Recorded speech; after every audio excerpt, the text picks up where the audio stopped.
Bismillahirrahmanirrahim. Alhamdulillah rabbil alamin. Wassalatu wassalamu ala asyrafil anbiya'i wal mursalin wa ala alihi wa sahbihi ajma'in. Rabbi shrah li sadri wa yassir li amri wa hlul 'uqdatam min lisani yafqahu qawli, amma ba'd. So alhamdulillah, all praises to Allah Subhanahu wa Ta'ala for giving us opportunity to meet in the final session of Research Education Insight already 2021. So I really hope that our session today runs smoothly and blessed by Allah Subhanahu Wa Taala. Distinguished guest yang berusaha Mr. Naharudin Muhammad Nasir. He is a senior manager Digital Talent Development with the Digital Economy Corporation or MDEC. Distinguished academicians, researchers, practitioners, industrial players, participants, ladies and gentlemen. Assalamualaikum warahmatullahi taala wabarakatuh and a very good afternoon. Ladies and gentlemen, alhamdulillah, we have come to the final session of REdI 2021 on the first day of the event. So it is my great pleasure and honor to welcome all of you again this late afternoon. Before we start, I am Rauda Ramli. I am from Academy of Contemporary Islamic Studies, UTHM, inshallah. So inshallah, I will be your moderator for this session. Ladies and gentlemen, let us begin our meeting today through the broadening knowledge of minds and heart, and nurturing our intellectual and soul through digital economy, talent development that will be shared by our respected and prominent speakers. So before we go further details into digital economy, talent and development, let me address the background introduction of our honorable speakers. So he is a senior manager, Digital Talent Pipeline Tertiary, Digital Talent Development, Malaysia Digital Economy Corporation and that. So he attained his first degree in Bachelor of Science in Engineering from 1989 to 1993 from Columbia Engineering. He also obtained a Master of Business Administration, MBA, from 2003 to 2005 from Multimedia University. And he also enrolled G20 Global Development Program, G20 Development Sustainable Development Institute in 2017 at Korea Development Institute. So her work skills are related to business strategy, strategic plan, and data center. So Mr. Naharudin, are you ready? Inshallah, I am. Okay. So let's begin. Before that, a gentle reminder to all participants, if you have any inquiries related to our discussion today, you are Mr. Naharudin, are you ready? Inshallah, I am. Okay. So let's begin. Before that, a gentle reminder to all participants, if you have any inquiries related to our discussion today, you are invited to post your question to our speaker, and inshallah our speaker will respond to your question later. Okay, Mr. Naharudin, according to Age Market Report on November 2020, the digital transformation of can be described as one journey. Malaysia has started the process of integrating the digital technologies into all areas of its economy, such as healthcare system, real estate, financial services, manufacturing, retails, and so on. So this initiative and journey are next step to carve the position of heart of digital ASEAN. So according to Dato' Wira Dr. Haji Rais Hussein Muhammad Arif, the chairman of MDEC, the digital economy in Malaysia is one of the aspiration for the country. So as the heart of digital ASEAN, Malaysia will serve a regional digital powerhouse, launching a global champion to lead the fourth industrial revolution, or IR 4.0. So in addition as well, MDEC are committed to leading the country's digital economy by creating inclusive, high quality growth through nationwide digitalization initiative, which are aligned with the shared prosperity vision 2030. So before we go further details on the digital economy and the contribution towards Malaysia GDP and so on, can you enlighten us what is basically the digital economy is? So please, Mr. Nick, mic is yours. All right. Thank you, Dr. Rada. Bismillahirrahmanirrahim. Allahumma salli ala sayyidina Muhammad wa ala ali sayyidina Muhammad. Assalamualaikum and a very good afternoon to all present. First of all, I think I would like thank on behalf of MDEC, the organizer, for inviting us to be part of this important knowledge sharing. It's a knowledge sharing because I think some of the people present in this session is probably more knowledgeable than me, but I will share to the best of my ability what MDEC's perspective is in terms of talent development for the digital economy. So back to your question on what is digital economy. I'm not an economist, but I think if you look up Google, then you can know, but economy is basically the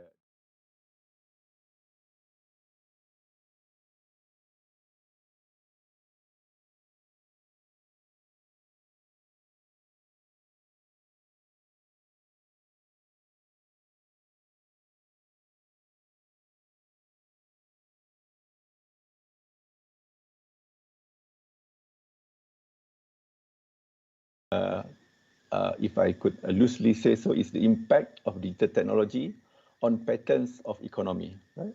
On patterns of production and consumption. So this will include like how goods and services are produced, marketed, traded, and paid for. You can also say that now digital economy is recognized to include all parts of the economy that exploits technological changes that leads to marketing, business model, and day-to-day operations of various agents, various economic players. So when we say digital economy, now it's already very, very wide-ranging already. So you can think of the traditional technology. Traditional technology, when I say traditional, it's not like the old traditional economic activities, but traditional digital technology. So this includes things like media, telecom sectors, which have benefited and grew a lot with the different slew of advances in digital technology over the past 10-20 years, right? So as digital technology grows, there are more and more new digital sectors being introduced into the economic pie.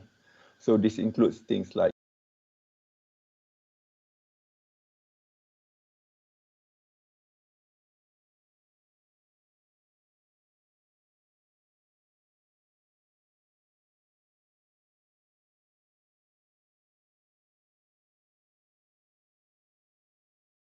adoption is not an issue for them, but for the small players, some of them were still contemplating whether it's worth it for them to actually adopt digital technology. So as part of our job in MDEC, we are promoting the adoption of digital technology by the SMEs and startups. And there are things like digital banking. Dr. Rauda, when was the last time you went to the bank? Physically meet the teller? Last 2 months, because I changed the debit card Right. Otherwise, just online transfer. Yes. Otherwise, probably years and years ago, right? So yes. So yeah, digital technology has really changed the way we do our banking activities. And it's not just the new technology. We also have the traditional sectors, you know, like agriculture, mining, manufacturing, which if you go to let's say a car manufacturing plant now compared to a car manufacturing plant, let's say 20 years ago, if you pick a worker from the plant 20 years ago and bring him or her to the plant of today, then he or she wouldn't believe that, you know, it's really a car plant. It's like because you have all the robotic arms doing all the fetching of parts, putting together of parts and all that. So it's really different. So there's a lot of that, but that's manufacturing.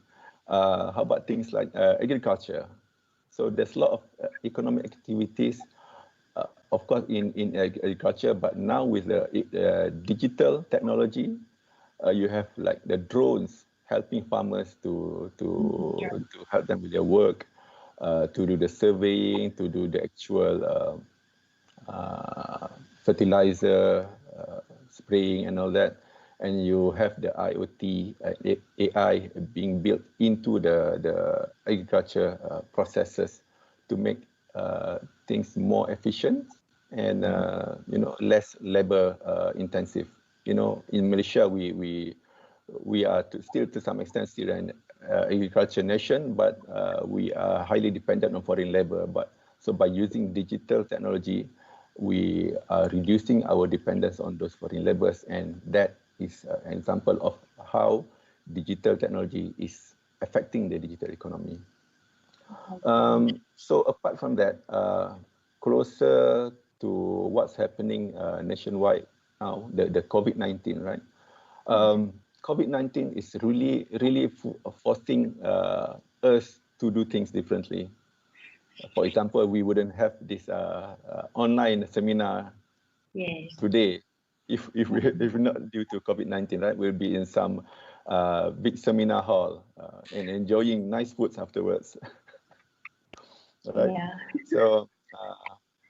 So COVID-19, my point is that COVID-19 is really pushing things, and based on latest study and reports, if you do your reading, then you can see that EdTech and also health tech, these are like the two key tech sectors which are really proliferating due to COVID-19. Right? I was reading a report earlier today by Google Economy Southeast Asia 2020. It was mentioning that the EdTech, for example, the EdTech apps growth installation by users grew 3 times due to COVID-19. So the user base for Southeast Asia was hovering around 3 million, but due to COVID-19, the user base is now the user base was 6 million, and COVID-19 pushed the user base to 20 million, more than 20 million. So it's more than 3 times growth in users of EdTech apps, right?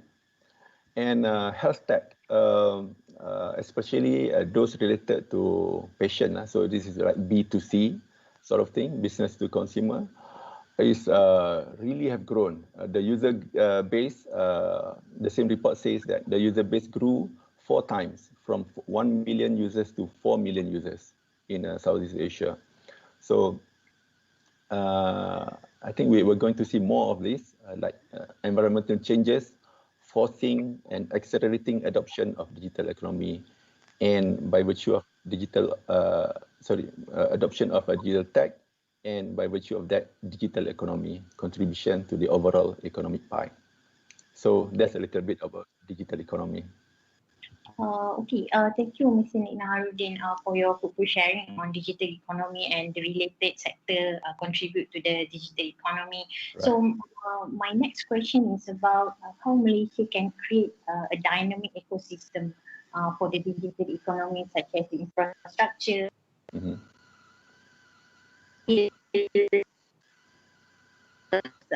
maybe young entrepreneurs and public finance. Sorry, Dr. Radha, I lost you just now. I didn't hear your question. Sorry. My next question is how Malaysia can create a dynamic ecosystem for digital economy, such as infrastructure, regulations, skills, and public finance towards achieving the digital economy as ASEAN height of digital economy. Right. Okay. Yeah. So that is essentially what MDEC is tasked to do, to grow the digital economy. And by growing the digital economy, of course, we have to look at the overall ecosystem required to grow the digital economy. So like you rightly mentioned, infrastructure. So us being an agency under the Communications and Multimedia Ministry, KKMM, we have our sister agency, the MCMC, Malaysian Communication and Multimedia Commission, which looks into the necessary infrastructure to help facilitate the growth of the digital economy. So I think you've been hearing about the universal access policy, and also in terms of the government pushing for the 5G implementation in Malaysia. So that is driven by the ministry and its related agencies, MCMC, and that's like the hardcore infrastructure. But of course, in terms of the soft infrastructure, we are also making it easy for the tech players to come into Malaysia, and if they want to, do their development works here, do their test bedding here, then we are more than happy to play the role of facilitator for them. Like, for example, making like a specific area as a 5G test bed. Okay, so that is also what we work with other agencies, other related agencies, and I think what's critical is the talent part. Okay. Oh yeah, talent part, right? Exactly. So. So if we look at I mentioned just now the Google Southeast Asia Economy Report 2020, they identified actually 6 drivers. Let me pull out the report. 6 drivers for digital economy adoption. First is internet access. So again, due to COVID, there are 40 million new users added in 2020. So making now the total of 400 million internet users in Southeast Asia. Then, of course, when you talk about the digital economy, you're making payments via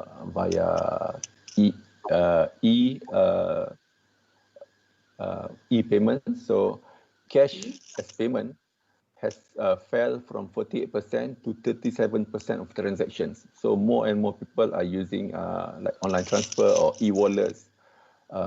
E-wallets usage has grown from 18% to 25%. Consumer trust is also growing, because you need the consumer to trust that is whatever we're doing is secure and trustworthy. So consumer trust is improving. Funding, a lot of more funding are growing, pouring into digital tech development, as well as logistics services has also increased tremendously. But they specifically highlighted talent as in their exact word, talent remains a key blocker to be solved.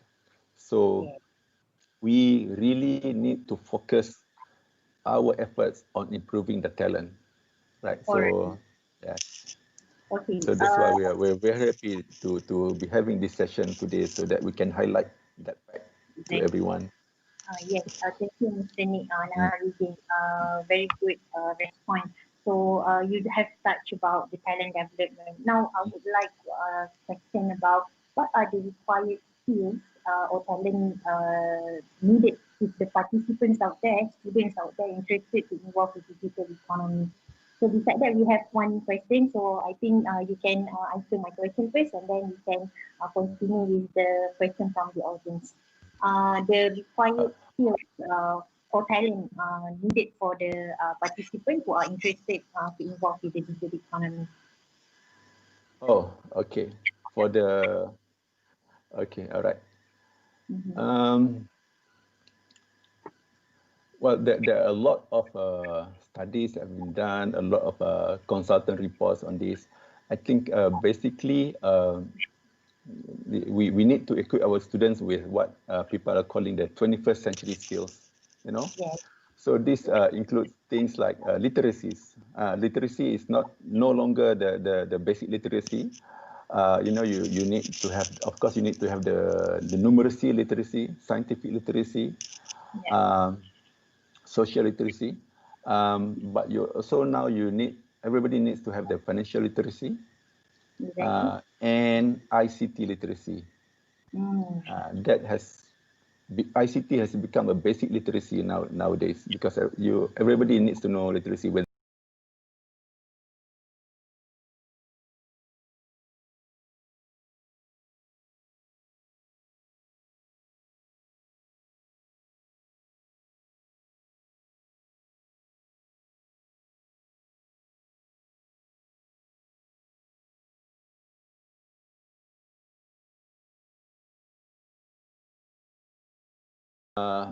Apart from that, they also need to have other qualities, personal qualities like leadership, initiative, and they have to have the persistence.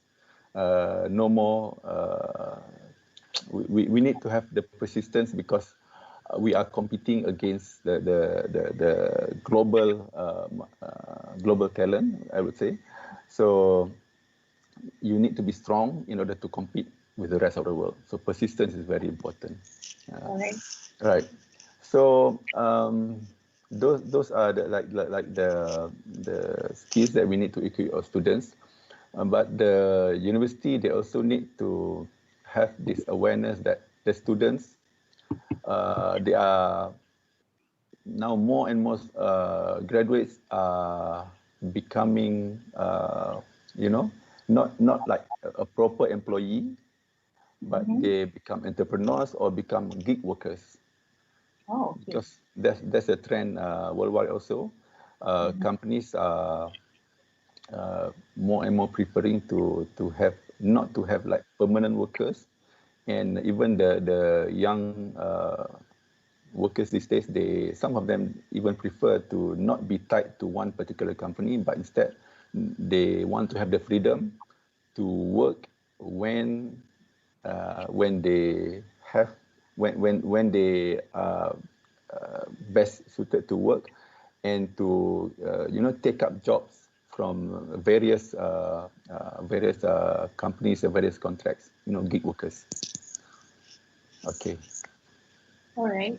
Thank you, Mr. Naharudin. Now, how students can develop those talents? For instance, like me as an educator, what are the skills related to digital that we can provide in the course or in the class, such as I'm economist. No, my background is economy, and I'm teaching on zakat and taxation, Islamic financial planning. How can we relate? How can we touch on digital in the class? Do you have any suggestion, or you can MDEC has provide any research grant or any support in facilitate the digital economy in university-based training? Oh, okay. So if I get your question right, how can students obtain digital tech or digital economy related skills, whether it's from university based or other sources, right? Yes. Okay. So I think university students these days, they are probably more exposed compared to 10, 20 years ago. So learning, of course, you have the formal learning from the university, and you also have more and more informal learning, right?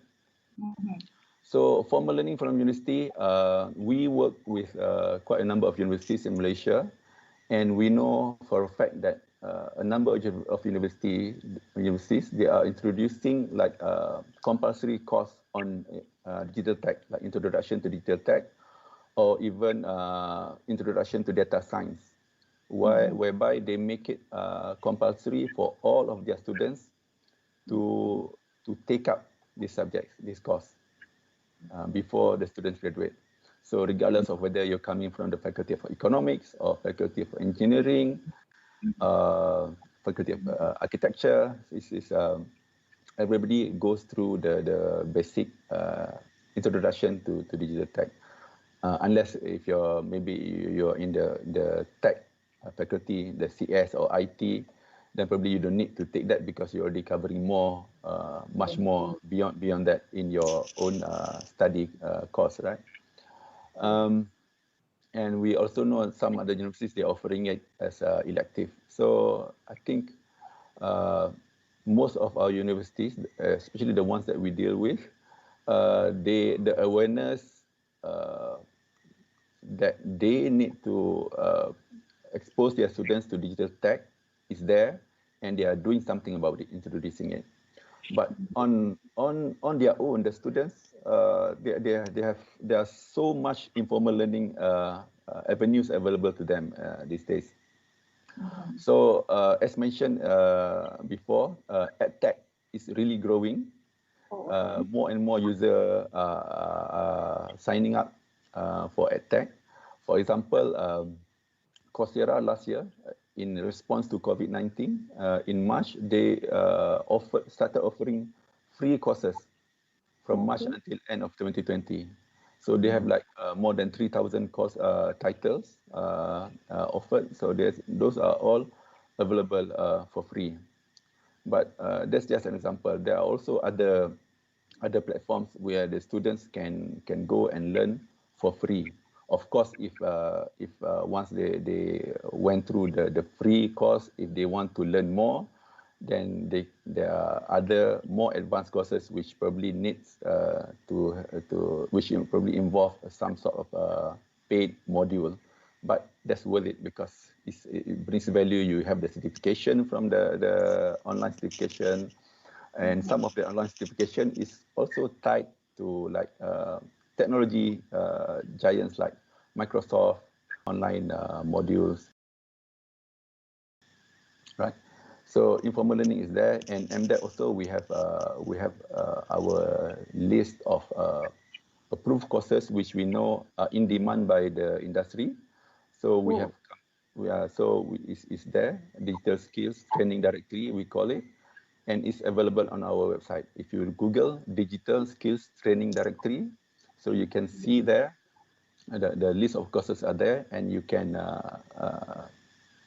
we give you the link to sign up to contact the technology providers directly. So it's there. Great. Thank you, Mr. Nick. I'm interested when you covered about the digital skills directed from MDEC. So do you provide any, for instance, like research grant for educators to develop an interactive learning related to the course in the university, so that a student, more engaged in the digital and so on? Right. Any research grant provided by MDEC? Okay, research. That's actually a popular question. Okay. Partly is our fault also, because we used to carry big grants in our earlier years, but since the last few years, I think the government has consolidated all the grants under different ministries. So like mostly they have several grants, which I think is also open to university to apply. And of course, I think Mohd also has a number of grants for universities to do their research related to this. So the grant is there, but it's not under MDEC. All right. Thank you, Mr. Naharudin. Now back to the talent development. We have a few questions from the audience. Right. Number one question is, what can graduates obtain from MDEX program? Mr. Naharudin, please. Okay. What can graduates obtain from MDEC? Okay. Right. So what can graduates obtain from MDEX programs? So we have programs where because I think one of the best ways to spread the benefit of the digital tech to the university is through the lecturers. So we run actually training and certification programs for lecturers with the latest technologies, right? Because we used to run programs whereby we train the students directly, but I think we realized that there's so many students to train. So a more effective way would be for us to train the lecturers, identify the lecturers who are committed to this course of learning from the industry and spreading the benefit to the students. So when we train the lecturers, we make sure that whatever learning that they get from the technology providers is embedded into the curriculum. Oh, I see. Right. Very good initiative. What about the fees and the time of duration of the training, Mr. Nick Naharudin? Okay, the fees, because we are sort of negotiating on behalf of the universities. So when we approach the the technology owners, technology providers, we usually get a hefty discount from them. And to the lecturers, usually is on a reimbursement basis. That means the lecturers will pay first. If they pass and get certified, then we will reimburse. Okay. So it's basically free for them. Oh, I see. Very good. Provided they pass. Okay. But lecturers are good, guys. We continue to the next question from the audience. Did MDEC hiring non-economic graduates in your institute or entities? Okay. Yes, we MDEC as a company, we don't hire because our capacity to absorb is not as big. But what we do is because we are linked to quite a number of industry players. So we get demand from these industry players and channel it to the universities. And we've been doing this. We've been channeling the demand from the industry to the universities' career centers, as well as the faculties that we deal with, right? So, so it's being done. What's still, but sometimes when we do that, when we check with the career centers, we sort of got the feedback that not many students apply. So we are wondering why. Okay. Like last year, for example, when the COVID-19 set, so we knew that we had to do something to help the students. So we, with our companies, so we managed to get like 1,000 vacancies from the companies, and we share to the career centers, and we get very few feedback from universities. So that's quite a mystery to us lah. And we last year we also had a virtual career fair where there were like 3,000 to 4,000 vacancies. Same also, we shared the opportunity to the universities, and not many applications were received. So it's something that we need to figure out why lah. Maybe we can have a session. MDEC promotion among student atau young generation or entrepreneurs related to digital economy, Mr. Naharudin. Your promotion in terms of digital skills among young entrepreneurs or young students related to digital economy. Any promotion you provide to facilitate the skills among students or entrepreneurs? Yes, we through our other one of our initiative, the e-Usahawan EU, we basically work with all the public universities, whereby we embed our module into the university curriculum, into their entrepreneurship modules. And we also train the trainers, train the lecturers to make sure that the benefit is enjoyed by the students.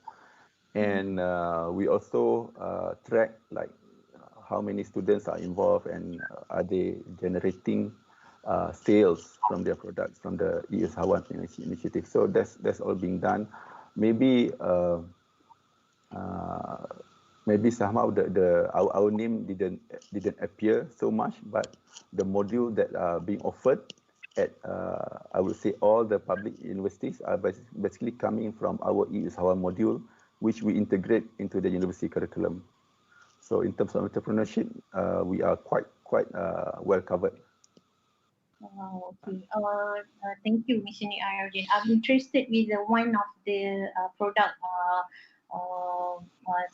provided by MDEC, which is they call as a Ebirthday Marketplace, if I'm not mistaken, which that one is covered for B40 community. Can you elaborate more? So instead of you are focusing on students, you are focusing on entrepreneurs, you also are focusing those who are B40 community. So B40. do you have any other initiative or your endeavors towards digital economy among the B40 communities?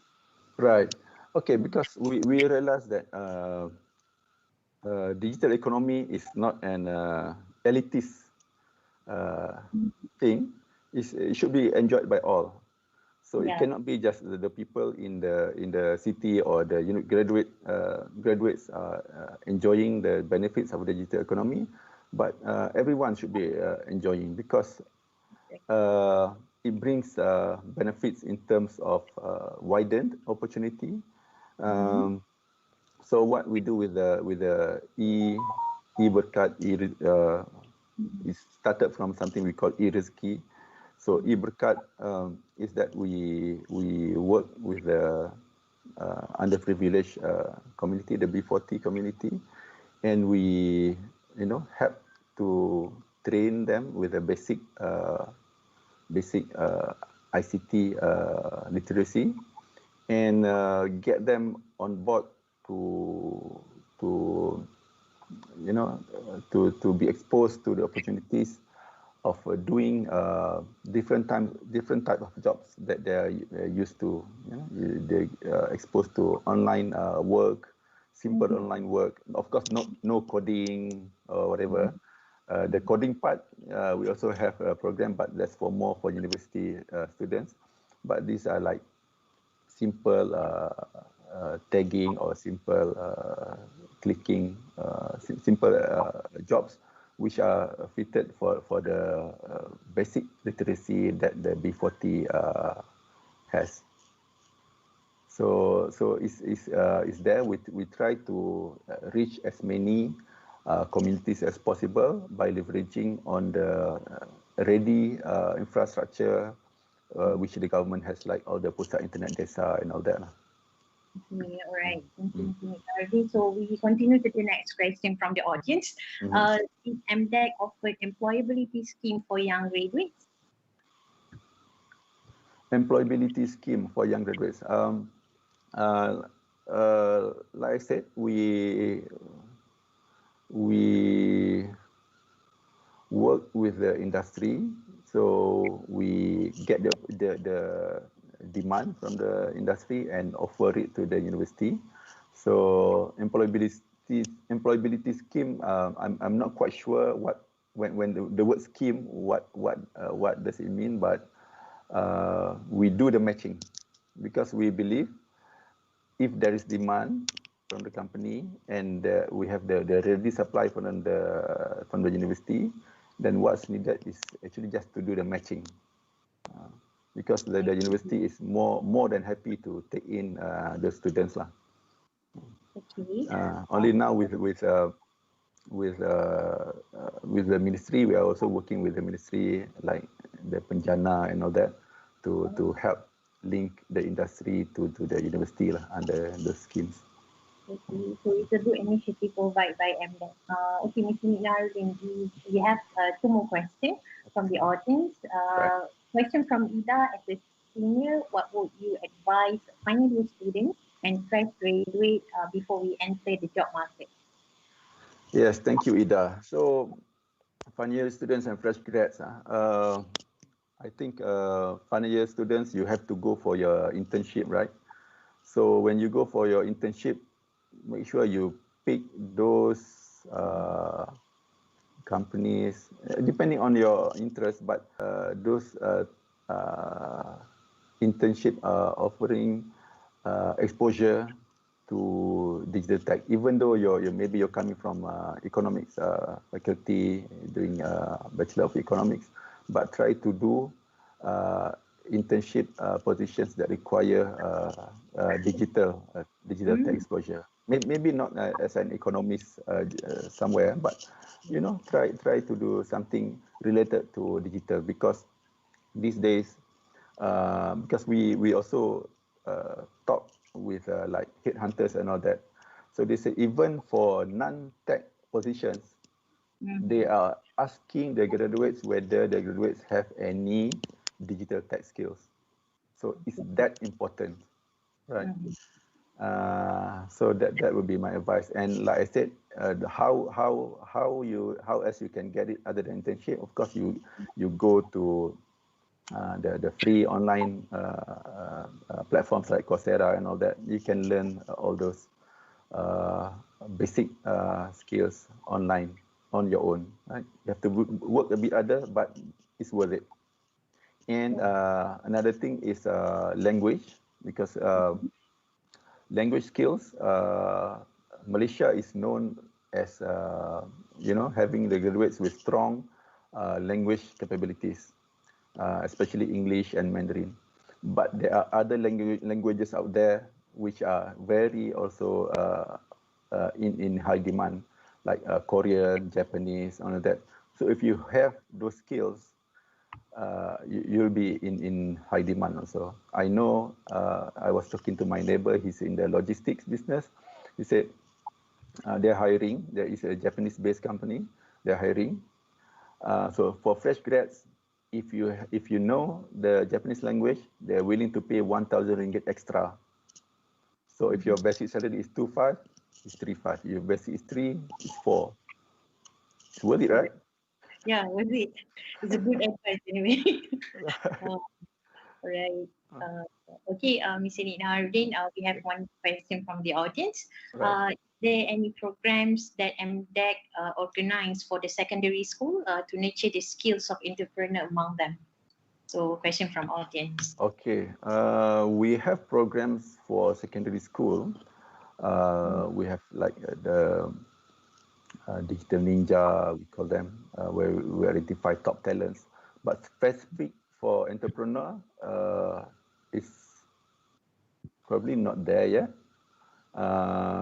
because probably it's for us, it's too early a stage for MDEC to intervene with, because usually we intervene with the view of preparing the students for employment, because we are at the other end of the spectrum, we are serving the companies, right? So for secondary school students, it's probably a bit too early, right? So to answer your question, no. All right. But if there's demand, we can always consider. Okay, all right. Thank you to Mr. Naharudin. According to Secretariat, so far there is no question from audience. So as a conclusion, my last question, perhaps, what is your hopes towards digital economy that we can implement towards students, future graduate student, entrepreneur, and so on? Right. Hope. So my hope is that Malaysia will fully realize its potential, because we, as a nation, we have really good potential, but we just need to pull our act together. I think specifically if you're talking about the university, I mentioned just now, the university need to equip the students with the 21st century skills, and need to prepare the students not just to become an future employer, but also future entrepreneur or future gig workers. So in order to achieve that, I think we really need to build up or improve our capability to work with industry more, right? Because the industry, they really need, on their side, they need to work with the universities. It's to their advantage as well. So it's a win-win situation. The universities are their supplier of talents, source of new innovation, R&D, right? And also to build up their user base. If more students or more lecturers use their product, then their user base is already growing. So how do we make the industry engagement better? I have a few suggestions. First, I think we can make the universities more accessible. Okay. Right now, if let's say company A wants to work with UTHM, faculty of, what's your faculty again? Academic Contemporary of Islamic Studies. Academic Islamic Studies. They wouldn't know how to approach you. Right? Okay. And if a company wants to work on like two initiatives with a particular university, they have to talk to two different people and all that. So it's cumbersome for them, because for big company, even for big companies, maybe they have the capacity to talk to, let's say, 10 universities, but beyond that, they simply don't have the capacity to do that. So probably there's like a directory for company to go there and say, I'm let's say a fintech company. I want to work with a university. Can I see which universities are focusing on fintech, and how do I contact the university? So when the company contacts the university, there should be a one-stop center at the university where contact that center then is for whatever, for internship, for jobs, for research, for collaboration, setting up center of excellence and all that. That center will be able to answer everything to the company. So we make it easy for the companies to approach university. And number two is we need to keep updating the lecturers. I mentioned just now training certification. And why not we try something like as part of the promotion criteria, lecturers need to be exposed to industry. Oh yes. Whether industry attachment ke, training ke, certification ke, right. Then in terms of curriculum advisory, third one is in terms of curriculum advisory. I know each university now they have to, as part of the curriculum development, they need to get industry input, right? But there's only so many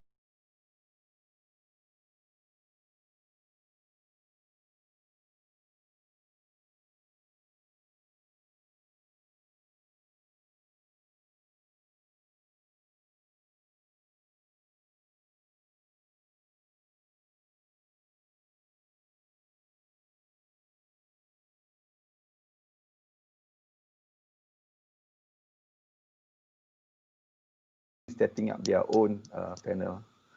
So we have a more standardized way to do it, and we can also, I think, guarantee a higher level of quality. Probably in teaching and learning also involve the industry more, but I think the ministry is working, is already moving in the right direction in this area, and we also need to make the talent supply and demand more information, more available, more readily available, more efficient through a probably centralized platform lah. Because now there's so many players, and students also don't know where to go. Industry also don't know where to go to get talent, and university also not sure whether they are producing the right talent for the next 2-3 years. So